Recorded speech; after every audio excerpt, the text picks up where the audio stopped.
Hello, Storm Knights. This is Lehman Crafton Jr. with another Torg Roll20 tutorial. If you saw my first one, thank you for watching it, and hopefully you learned some stuff. This one's going to be much shorter. It's going to be basically showing you how to set up a scene for Torg Eternity in Roll20. And show a couple of things that have either changed from the original video, as well as a few tips that I've learned since then that I decided that I like and want to do. Um, I will have a follow-up video to this, which will actually show a tour game being played on Roll20. And while there are lots of YouTube videos specifically showing Torg on Roll20 or Fantasy Grounds or Virtual Tabletop, those kind of focus on the adventures. And on this one that I will do as a follow-up video, I want to kind of also show how the Game Master does things. So as I do things, I'll probably be talking about what I'm doing, what buttons I'm hitting, and things like that, so that you don't have to guess when you're trying to figure it out for the first time on yourself. So, as I said, I wanted to show a few things, one of them being how to make tokens, because normally, since I started playing on Roll20 with other games before Torg Eternity, I would just, as I showed you in the first video, I would just make a character in an art program. I've used both Poser and Daz 3D, and I would upload it, hit the upload button here, and then drag and drop the file into the file here. It would appear in my library, and the library goes cross game, so any campaign that you make, all of your library for art is in all your campaigns. If you want to take specific characters or handouts or decks of cards, again, you have to go over here to the little My Settings gear tab, go down to the bottom, go to Transmogrify or Morgrapher. You choose the game that you want to do. So if I wanted to take it from another one of my tour games, I could pick one of these, and then I just take it and drag and drop. So this would be a page, characters, decks of cards, etc. So I used to just take the art that I had and just drop it, and then as I showed you before, I would make the token based off of that. But I did see a lot of people actually use a little token maker, and they kind of look neat. So I started doing that. Plus, it kind of can show people what realm NPCs and threats and other characters are from, which I thought was kind of cool. So there's this free online page called, I guess up here it's called Roll Advantage. If you just go to Google and type token maker, this kind of pops up automatically. And it'll start over here, and you can choose different borders. So this one is just the basic circle. And I also kind of like this one for Core Earth because the colors fit. I try to use colors based off of the card decks and the source books. So like Orish will be black, and Darkhold will be dark gray, Cyber Papacy purple, Nile blue, etc. So on this image with the nice circle, you can change the border tint if you don't like the color. If you get something that you don't like and you can't get where it was, if you hit token stamp up here, it kind of resets everything. Background color, if for some reason you wanted to add text or anything, you can do that. So I'm have one NPC for the setup that I want to do, and the game that I will be doing is the short Delphi missions, Rising Storm, uh, hostile takeover. So that's kind of what I think would be a nice, quick, and easy setup to show you how a couple of new players could go through that adventure. So over here, I go up here, and I want a different border for each realm. So I kind of like this one for Cyber Papacy. Kind of has this jagged edges. Um, kind of looks techy more. So I'll do that. But anybody can pick anything. Like this one I use for the few Akashians. This weird one here that has kind of curves, but they go outward. I use for Tharkle, the opposite one. This looks is opposite, but it actually kind of looks nice and naturey. So I use that one for Living Land. This weird one here kind of twists a little, kind of like a Mobius tube. So I use this one for Nile. Um, I believe I use this one, but make it black and use it for Boorish. The circle that kind of gets a little darker on the side, or like this. Um, it's kind of a fantasy-ish token. It already has the red. If I add a little more red to it, then it can be Isle, etc. So you can just pick and choose which ones you want. But I'll go back to the normal basic that I use for Poor Earth. So here, once you get your border and your colors ready, then you can just go to your art file, and over here, let's see, I have my art piece. So let me pull that down, and you just drop it, and then you have your art, and you can kind of size it as you want and kind of get it in there. This is just the if you've played it before in Hostile Takeover, there's a elderly woman in it. So this is the token I'm going to do. So you can see that this area here is going to get cut off, and this will show you exactly what the token will look like. So then you just click download, and it's already downloaded onto my computer. It just automatically pops up on mine. And then if I go to my downloads, which was this one that I brought here, you'll see that the token popped up. So I can just drag that into the folder I use for tokens. When I'm making tokens, I just have a folder called threat tokens, but it can be Storm Knights or whatever art I want as a temporary place. And then I go ahead and I rename it here. So I'm just going to have it as CP for Cyber Papacy, Old Woman. And I have the picture here, so I'm actually going to call it token also. So CP Old Woman token. And now I have a token ready that I can go here, back to Roll20, hit my upload, go to my file,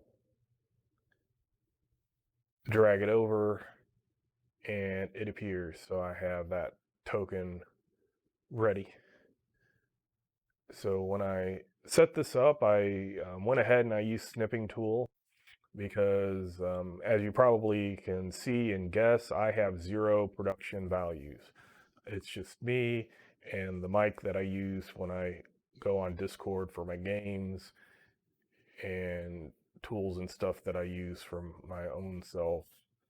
So I don't know how to do a lot of things, but I just am doing this for a quick and easy how to do things if you lack in funds or you just don't want to go out and buy and put a ton of time and effort into it. You can actually still get some pretty good things. So I use a snipping tool and I cut out the maps that I needed. So here, since I recently did it, you see that I have 3 hostels. So in Roll20, I want to go to my map and background because that's what I'm going to be making. And I want to pull out the first, the second level first, because in Torg Delphi Storm, or Delphi Missions, Rising Storms, this adventure has 2 different maps, one for the front or for the top floor, one for the bottom floor, but the one shows kind of part of the map outside on the left side and the other one shows on the right side. So to get all of that base on the map for Roll20, I want to pull out my top floor first. And I'm going to enlarge it a bit. And then, as I showed you in the other video, I go over here, and the first thing I do is I say it's a drawing, and that's so it doesn't snap into place. Because as you see on the edges, these aren't full squares. So if I would snap it into place by keeping it as not a drawing, it's always going to be off because it's always going to want to line up to the edges of the piece of art that I'm working with, and I don't want it to line up to the edges. So now I'm going to align to the grid, and this will pop up, and then I'm going to left click and hold, and I'm going to choose the 3x3 grid on the piece of art map. So 1, 2, 3, 1, 2, 3, and it's okay if you're not exact. You can adjust it afterwards. So I'm looking at that, and it's 56 by 60, so that's close. So I go ahead and align it, and then I usually like putting it up near the 2 and 2 border. So, and on here, I kept that border in the grayish color, and then I can use this. The corners will expand both horizontal and vertically. The edges to the sides will expand it horizontally, and the ones up here and down here will expand it vertically. But it looks like I got things pretty good. But I'm going to need at least this amount for the other side. So I'm going to go and I'm going to make that bigger. So I got my scene here. I click on the page settings, and it's set up for 25/25. So I want to try to make that a little better. So I'm going to make it 40 and then by 30 because I'm going to add some stuff that I'll show you how to do. Also, while I'm in here, I'm going to go ahead and change the feet to meters, and I like the 2 meter aspect. And then I go over here, and then I can click this, and that will go back up. So I got my graph pretty good. So all I have to do is get it towards this side, figure out how much I need. So I'll need about that much. So I will put it about here. And then I just kind of move it, and I got everything seems to line up pretty good. It doesn't always happen. When I was doing this for a real game, using this exact same one, I had to adjust it a little bit better. But it can take a little while, but you can actually get pretty good maps. Now what I want to do is I want to get the other side of it. This is the second floor, but when characters enter, they're going to see the first floor first. So I want to take the first floor, and I'll put it here. And whichever one you add later will be on top. So that's why I did the second floor first, because this one's going to be on top. So I'm going to expand that. And then again, right click, advanced is drawing. Right click, advanced align to grid. If I don't say right click, I'm probably left clicking. I'll try to be more clear, but I'm going to left click, align to grid. My little grid alignment tool thing pops up.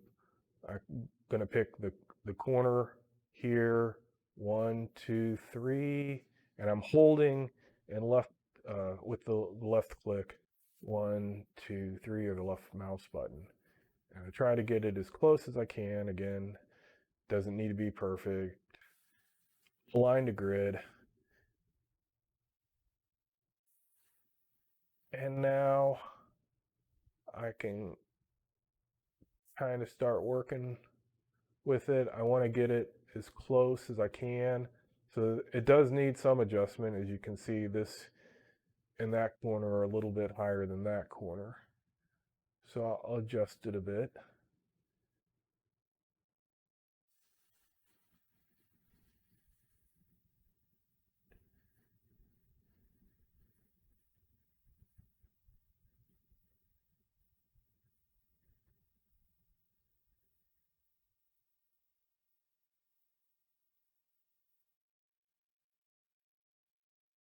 Now let's see again.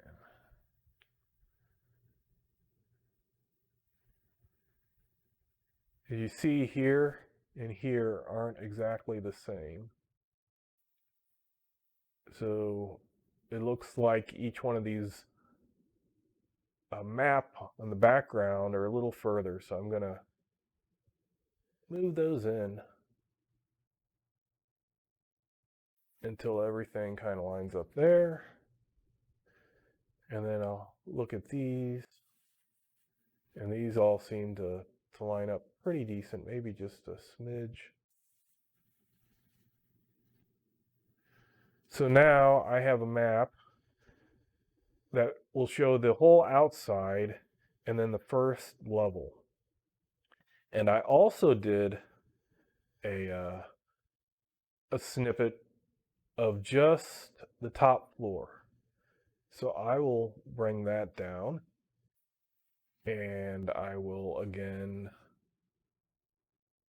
do the drawing and then align to grid. Whoops, I can't see the grid, so I'm going to cancel that.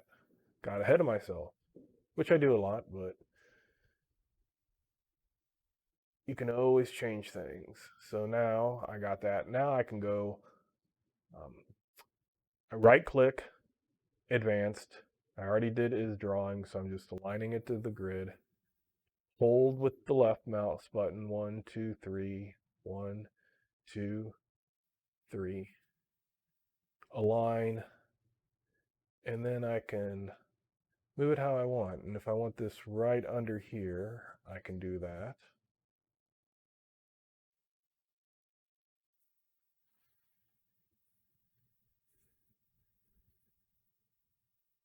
So I'm looking here, that line goes, that line just needs a smidge.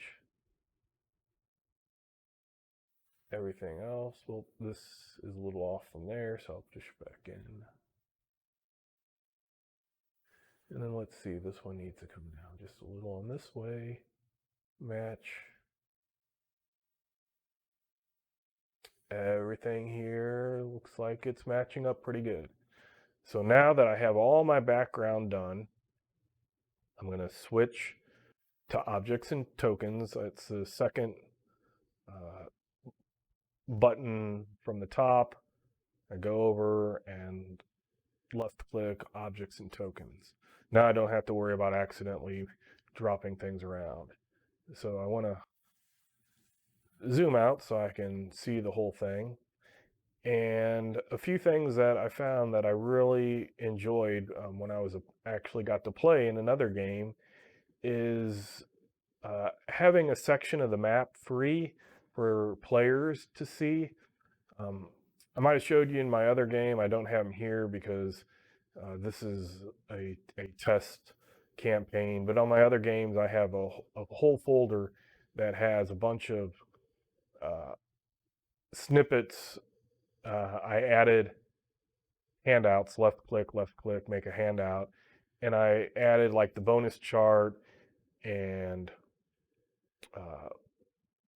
possibilities, how each one's from different realms work, and the table tent cards for your axioms and world laws, etc.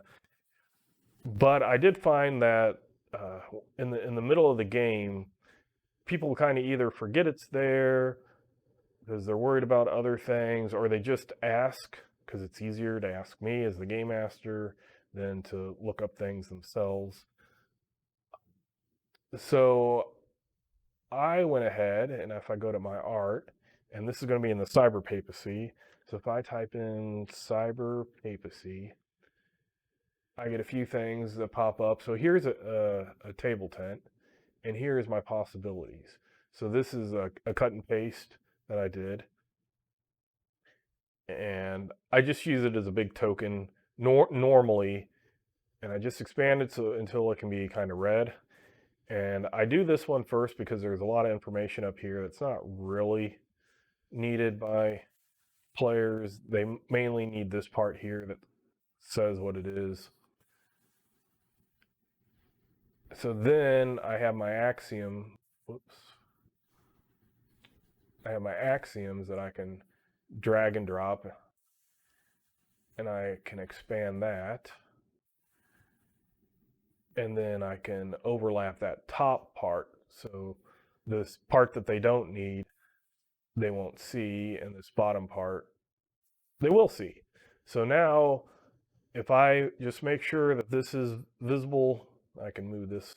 If I go to my maps, I can move this over so it's not white. And then by moving it over, I have to just make sure that I lined things up again. And you'll get better as you do this many times. And then I switch back over to my objects and tokens. So now I have this area that the players can see. They can glance over. I like doing the table tent, the possibilities. I also like doing the bonus chart in case that's needed. With the character sheet automatically rolling, it's not needed quite as much as in an actual tabletop game because all the numbers are there. But every once in a while, it is good to be able to know before you roll, spend a possibility, hero card, etc. You might want to know, if I get that minimum of 10, what is my bonus number going to be? Is it going to be worth it? So I'll go ahead and do the bonus chart here. So they have those three. And the last thing that I recently saw that I thought was pretty good to have is that combined actions. So when you have more than one player trying, or you have additional players trying to support a primary person doing an action, how many participants have succeeded and what bonuses they might use. Or it can also be used, which I thought was pretty ingenious, on if you have one person doing an action but more people are going to hurt the action. Say you have 7 people and they're all trying to sneak into a place. Well, that's going to be a lot harder than one person. So you can choose a person who's the kind of leader of the group, signaling or whatnot to the rest of the group. And you can say, okay, there's 7 Storm Knights all trying to sneak into this place. So 6 to 9 people is a +4. So you can either use that as a difficulty number. So if you just have a standard difficulty number of 10, well, now it's a 14. Or you can take the plus and make it a negative and have that as a modifier to the roll. Either way, it works. But that's a really cool thing to have and let the players know immediately what they need. So right now I have my floor plans all made out. I have the areas for the information that I want my players to see.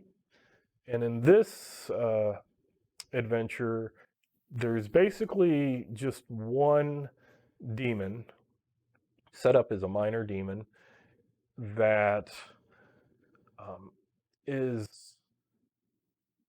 is what the knights are kind of supposed to take out. There is a man and a woman that hopefully my knights will not decide to attack, but there's always that possibility.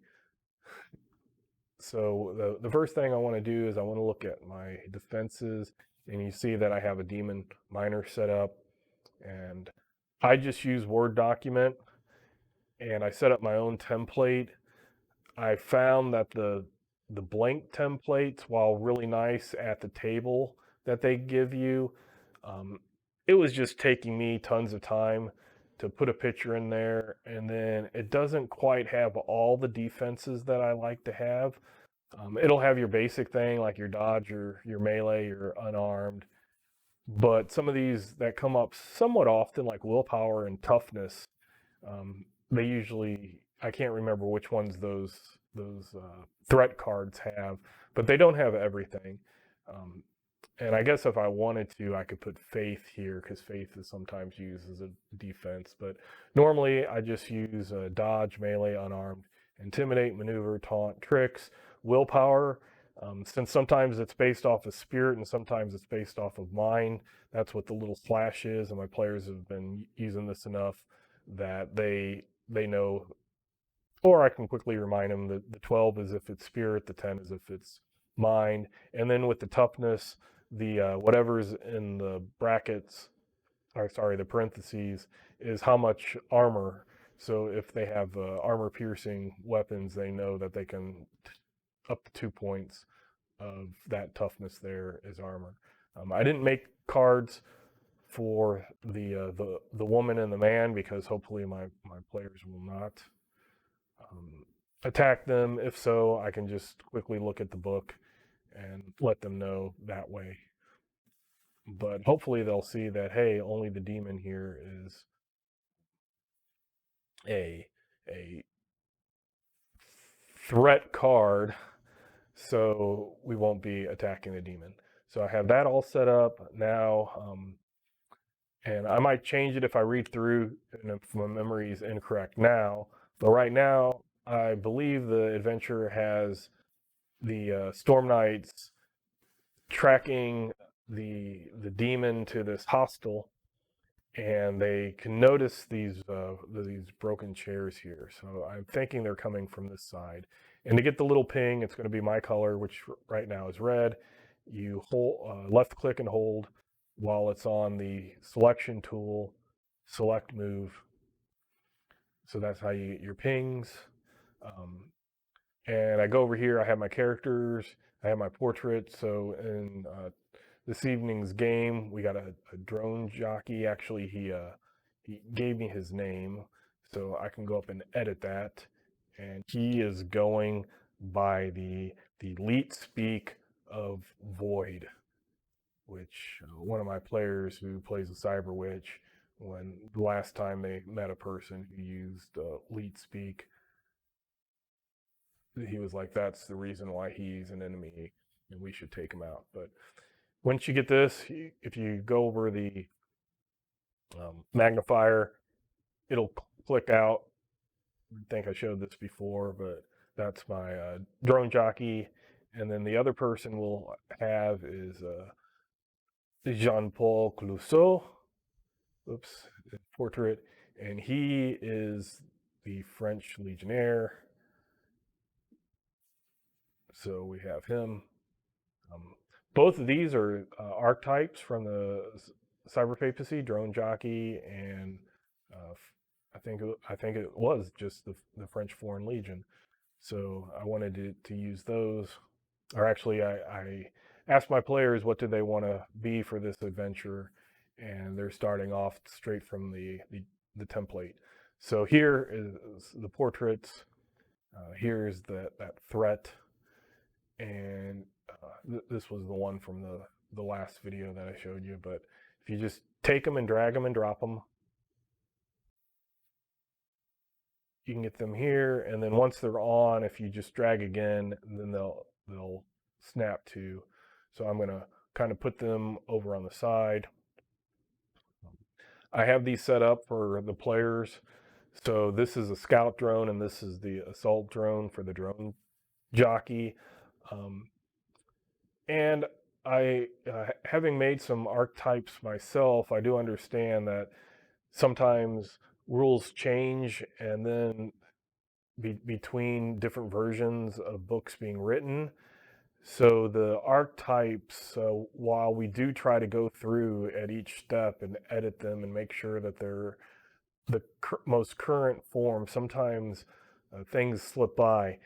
And the drone jockey has cyberware as their one of their starting perks, with scout drone and assault drone being bought. Well, the assault drone's 8K and the scout drone is 4K, so that's 12K.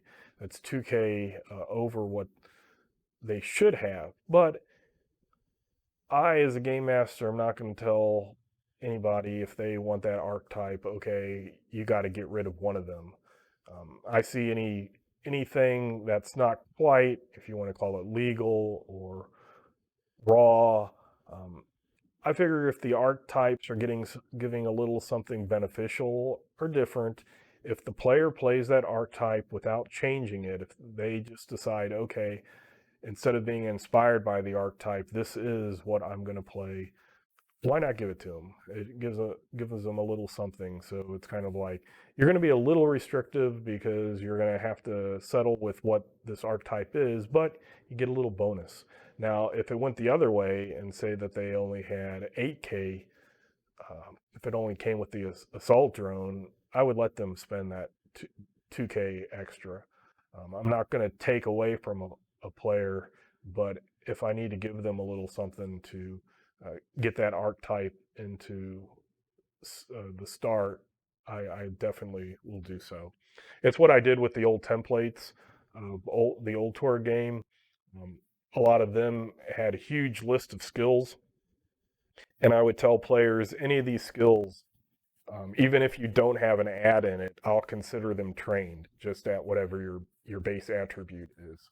Um, so it's just kind of something that I like, have always liked doing, and have done. So I got my little guys here.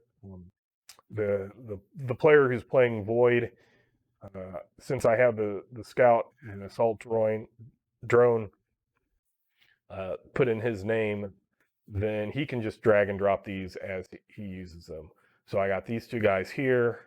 Um, I got everything set up. So some of this I don't want them to see. I definitely don't want them to see the inside of this building before they get into it, and I don't want to have them see the second floor with all of this. So if I go up here, I'm gonna do the fog of war. So there's a new thing, dynamic lighting, but that's not a free service. I can't remember if it's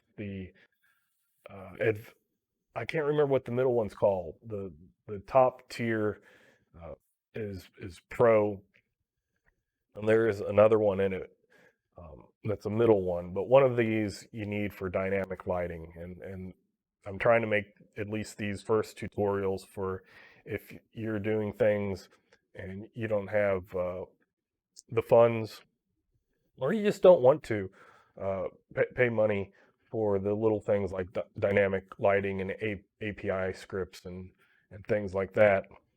Um, you can still use just the fog of war. So I'm going to enable that and hit OK. And you see everything went gray. So what's in the gray is what the players can't see.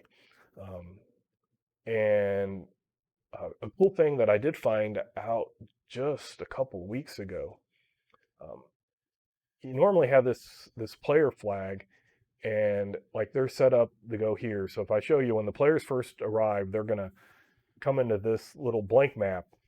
Um, let me expand or zoom in for you. And it's just, again, it's what I use for when I'm doing theater of the mind and I don't really have a map and we're just talking through things. Um, I'll switch over to this page. This round 3 was from the old video. Um, so they you see the little tokens for the different drones and that, and my section over here is uh, what they can't see. So they'll see this. And when you move the ribbon that says player, to whatever other scenes you have, the whole group goes there. But I did find a way, even though you're never supposed to split the party, I did learn a way to split the party. And what that involves is you'll have the names down here of the different players. Well, since I'm the only one here, it's me. But if I move myself up here and put that on the scene, you'll see this little icon appeared. I think I showed you in my last video that I don't worry about the little avatar icons. I minimize them, but if you go down and you choose what that icon is, it's one of these on the settings. Player name only. So if I wanted to make them large, that's my icon. So if I drag and drop that name up in here, that's what that little icon is. That's what the people's icons would be. So I just wanted to show you how that's how you know who's there. So now I am here. If I rejoin as a player, so it's the same setting button at the very top, join as a player, I'm not going to appear on the player screen. I'm going to go to wherever the game master, in this case, sends me. And we had set that fog of war, and you don't see any, I can't see anything because that fog of war is there. So I can use this to make a map, put myself there, and then if for some reason one of the players comes in, maybe they want to look at their character sheet, look at their token, or whatever, they're not going to see what I'm working on, even if I'm looking from the player view, so I don't have to drag and drop myself. Now, if I rejoin as the game master, I'm back on the screen that I was. And if I want to then join back with the party, say I split to two or more characters, I can pick that little icon up. And if you hover over that player ribbon and you get the yellow lines border and drop it, now that player is going to be with the rest of the players. So if I go here and I go down to my fog of war button, which is the black cloud, and I go reveal areas and left click that. And then I'll left click and hold the area that I want the players to be able to see. So to begin with, I'm just going to do that whole map. And I might do a little bit more, especially on this side, so that their tokens, and just tell them that's part of the street. And then if I go over here, I want them to be able to see the cyber papacy thing and the combined action thing. But I don't want them to see the middle. So then I can go back here and I can hide areas. And then I can do the same thing in the middle, but you'll see that it goes dark. So now what they'll be able to see when they first come into this map is they'll be able to see this courtyard, and they'll even be able to see this end. I figure maybe they ran around it or something. If you don't want them to see it, you can just cover that aspect up too. And then this, I never removed the fog of war, never revealed it, so it's going to be there. So now one thing I do want to make sure, because sometimes what you can see, and I'm not sure if that's dynamic lighting or if it's in here, sometimes you have to have the token itself has to have sight, and I want to make sure that that's true.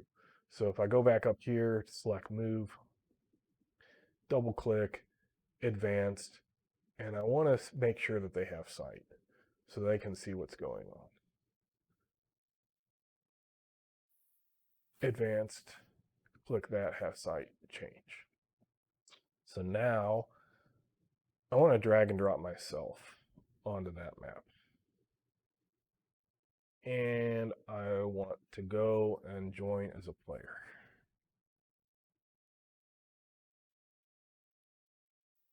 Yep. So normal fog of war, I don't need to be associated with tokens. I only gave those to the players so far. So this is what a player will see. So if they come in here, they'll see, okay, here's what's around that building. I haven't gone into the building, so I can't see that. And here's that combine actions. Here's the cyber papacy world laws and axiom. Here's the cyber papacy possibilities. And here's the bonus chart. So everything's ready. So they'll start off, if I go back here, when we start the game, before we get to the hostel, because I don't want them to just go, oh, we're at a hostel, okay. I want to be able to do the theater of the mind stuff without the Gribna map. They'll start over on this page. We can discuss that. And then once we get to the scene that it's relevant, then I will drag and drop that player ribbon over to the scene, and we'll come into here, and then we can go with it. Now, a lot of people use theater of the mind completely, and that's fine. I've played that way.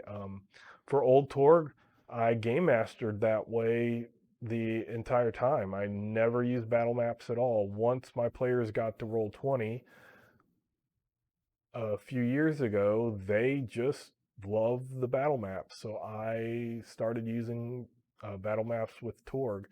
A lot of the other videos don't have it. So if you look at the next video I'll have, you'll kind of see how I do battle maps. A couple things. When they move, this here is the ruler tool, and this will tell ranges, and the color of the arrow will be the color of the name down here.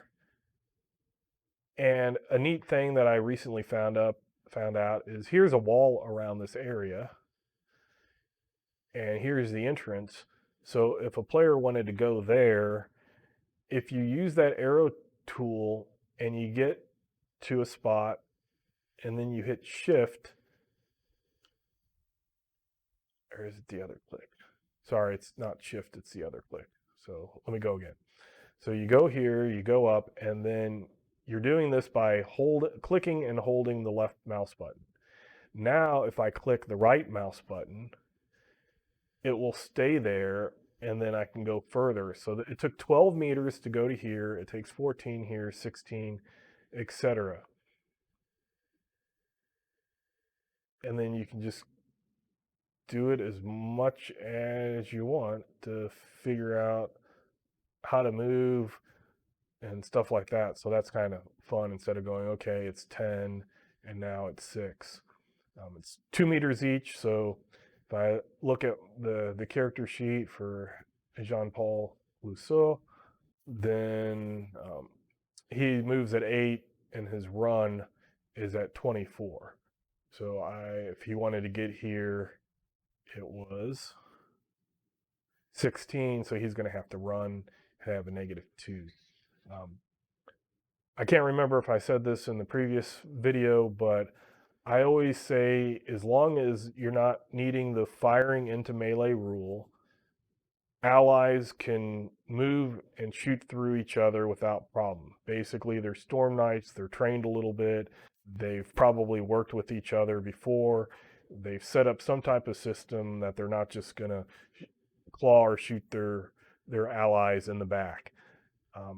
Same thing with targeting. If there was a monster or a threat here, go back up here. If there was a threat here, and the drone jockey wanted to shoot his godlight meter, he could shoot through his friend, as long as his friend's not engaged in melee, and that's where the firing in melee comes in too. But I'm not going to let him shoot at a threat back here when there's also a threat up here. He's going to need to do, unless he has like a line of sight. So the ruler tool also can be used for a line of sight. So if there's a person here, I'm going through a wall. I can't do that. So you might see in the video how I do some rules with that. If we look at the character sheet, a couple things that I do for my house rules is the book states that each Storm Knight gets their native language and English for free.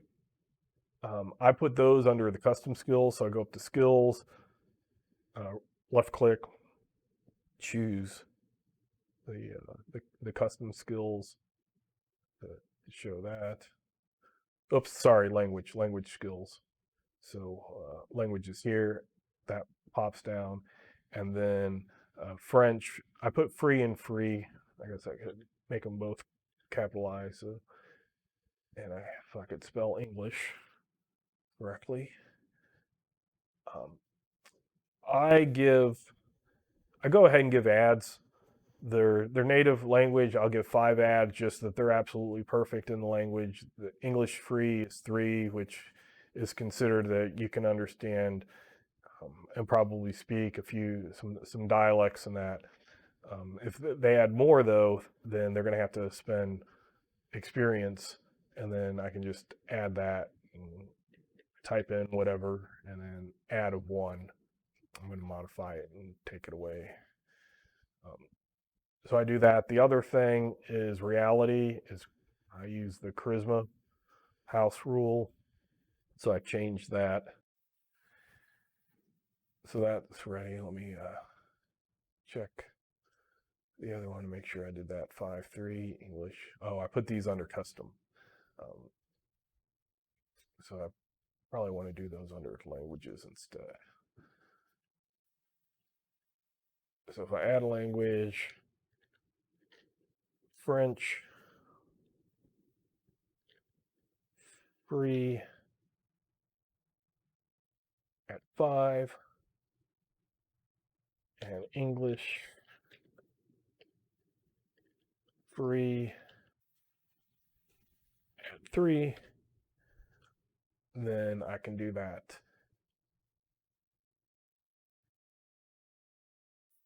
So now I have my game ready. When my players come in, I'll start a new video for you, and we'll show you how this map works in actual play. So thank you very much for watching this, and hopefully you learned some things, and you'll be playing on Roll20 and be able to use it good. Thank you.